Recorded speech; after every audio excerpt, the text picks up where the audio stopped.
the 10 a.m. hour in Central African time. Thank you very much for tuning in across the African region via channel PAS 10 on satellite. Across the continent of Africa, education, school leaders and innovators are finding new ways to improve learning and to look at, beyond the limited resources and see what can be done.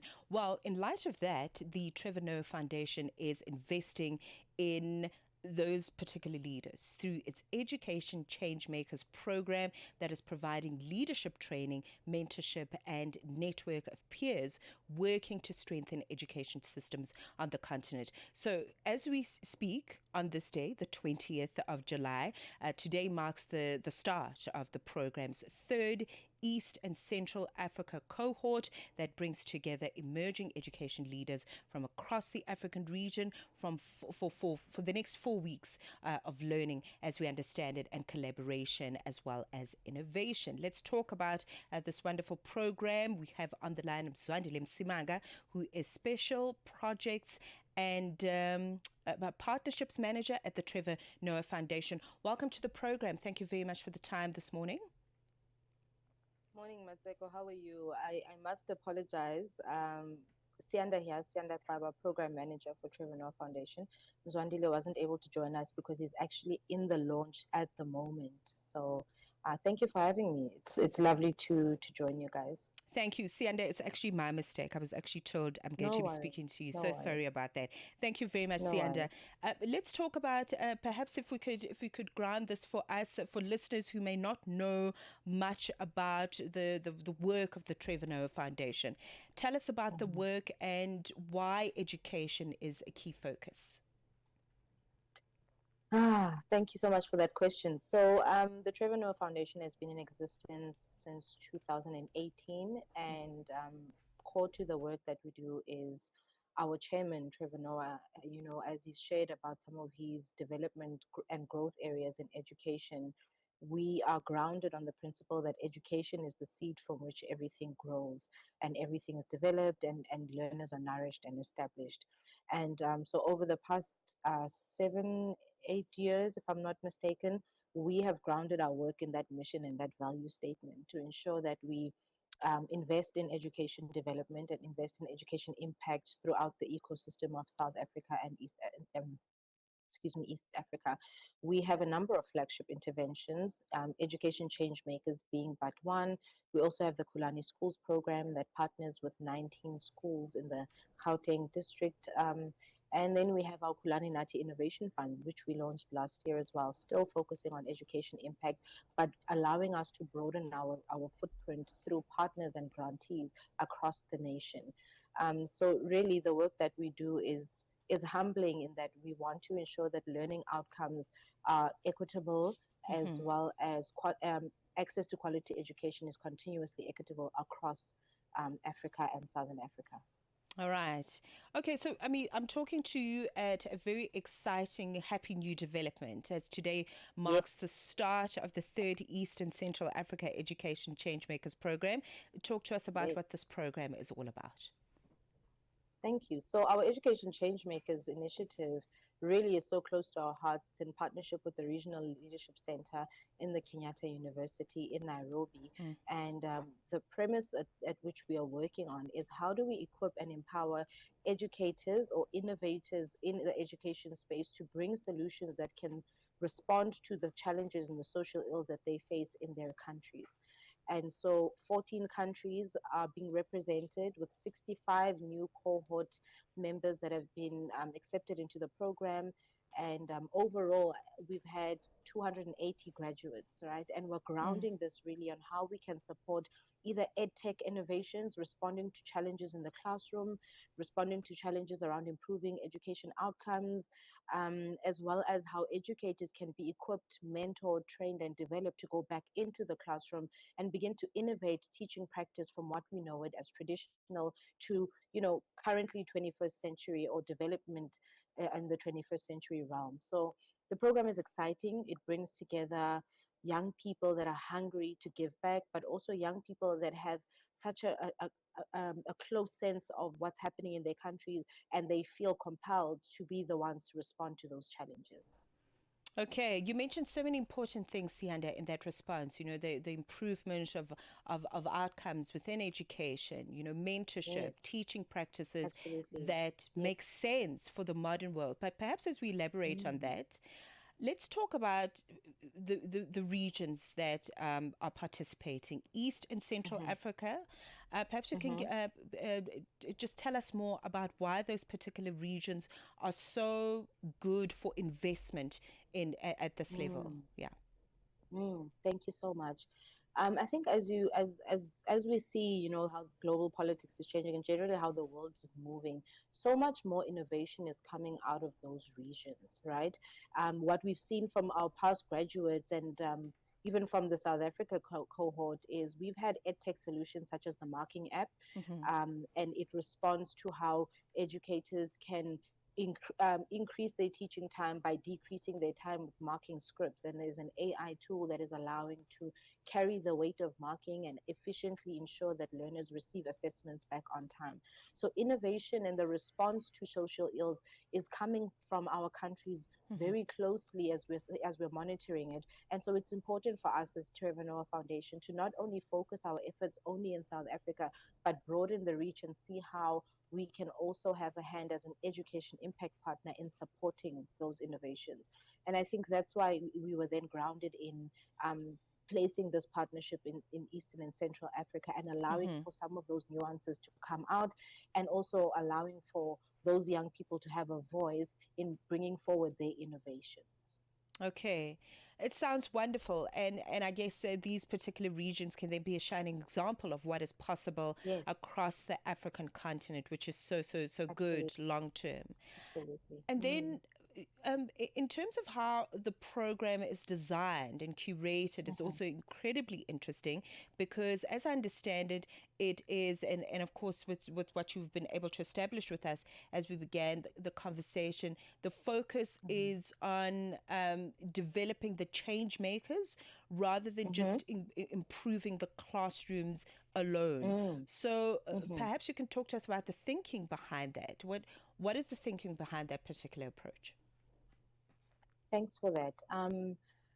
I think, and I'll take from my personal experience, Mm, one of the things that I've learned coming out of a educational institution is you have the tools in terms of the theory, but you need the practice. And it's important for us in the way that this program is structured that the practice and the theory, being in the mentorship and being in the entrepreneurial skills development, comes out very boldly so that it continues to catalyze how innovators can think and position their responses to social ills. And that's how the program is structured.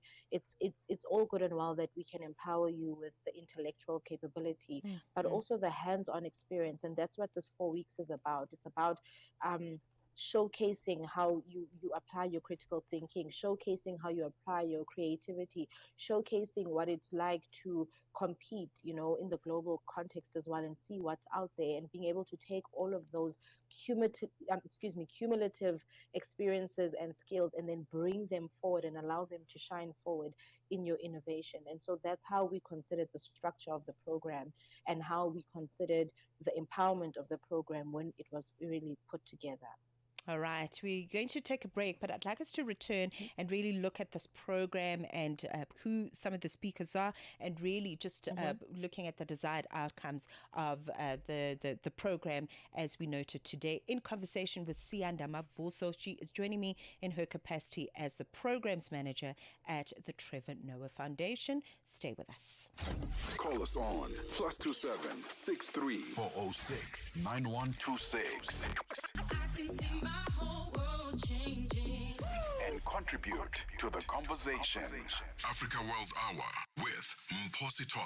Video circulating on social media has drawn attention to rising tensions between citizens of Mozambique and South Africa. Solomon Mondlane, a Mozambican political figure, journalist, and a member of the National Alliance for Free and Autonomous Mozambique, Anamola. What was your reaction when you first saw the video from Ponta do Oro? To say this, when we are dealing with this issue, we need to be sober-minded.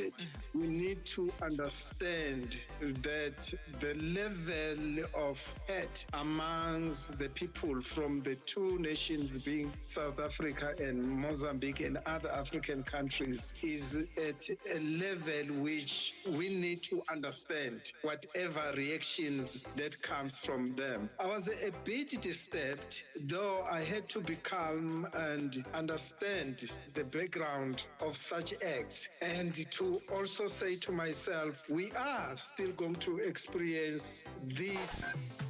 Africa World Hour with Mpositole. Catch it on the Channel Africa app, SABC Plus, and on channelafrica.co.za. Weekdays from 9 till 10 p.m. Central African Time. Every headline has a human side. The Journal with Matseko Musito on the African Perspective. 21 minutes into 10 a.m. in Central African Time. Still in conversation with Sianda Mavuso. She is Programs Manager at the Trevor Noah Foundation. We're acknowledging the fact that today marks the start of the program's third East and Central African cohort. And this is really essential to bringing together emerging education leaders from these particular regions, as mentioned, in a 4-week of learning program to collaborate and to innovate spaces of education. And there is so much meaning behind how this particular program has been curated so that it has lasting and sustainable outcomes going forward. And just on that note, Sianda, I'd actually like for us to look at today's program. We see Dr. Isaiah Oyugi of the Kenyatta University is on the program. I see Elizabeth Joseph Kaduma of Tanzania, who's founder and director of Mtoto Care in Tanzania, and so many other notable delegates that are part of the program. Let's talk about perhaps looking at buy-in from academics and practitioners in education to make the next 4 weeks a success. Sure, that is a very interesting question. I think the history of the Regional Leadership Center was initially, the base history was when we still had the Young African Leadership Institute, or YALI at the time, in partnership with the USAID. That's really where the buy-in and the conversation started. And I think the general consensus at the time was how the value of collaboration on some of these social ills transcends the now. And that's where we all came together and there was a consensus. And then obviously we then received the order in terms of the USAID and some of the challenges that we'd be facing in funding. And then we then stayed within the partnership as Trevor Noah Foundation with the Regional Leadership Center to continue on the good work. And I think the basis of every partner, as you're mentioning, them being a part of this conversation and having their presence in the conversation is because we understand the value of partnerships in totality, and we understand that, again, solutions can be grounded on working together and not working in isolation. And so it was important for us to maintain these partnerships and to maintain the buy-in of all partners involved. But similarly, as the African proverb says, if you want to go far, you can go alone. But if you want to do more, you have to go together. You have to move within a broader context. And so that's where we are, and that's how far we've come with the conversation and having these partners on board. Okay, really, really amazing program that we're witnessing as you launch this particular program. But if I'm a listener and I'm listening to this conversation, I'm really passionate about education. How can I follow the work of the cohort and perhaps even get involved with the work of the foundation going forward? Okay, so all our social media platforms are live and active. Our website, Trevor Noah Foundation, our LinkedIn, Trevor Noah Foundation. We even have a TikTok account, fun, young, vibrant, lively, Trevor Noah Foundation on TikTok as well. And then also, most importantly, directly getting in touch with the Regional Leadership Center in the Kenyatta University, because I know that they are so open and hungry for continued development and partnerships. But more than anything, they have such open hearts. The people of the East are so warm and lovely. And so also following their networks as well and seeing other opportunities that they have as online cohort programs accessible to people so we can continue the conversation going.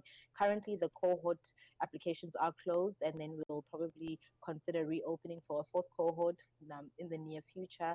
But please do follow us on all our social media pages on LinkedIn, Facebook, TikTok, and as well as our website, Trevor Noah Foundation, and then the Regional Leadership Center, Eastern Africa, on LinkedIn as well. Right.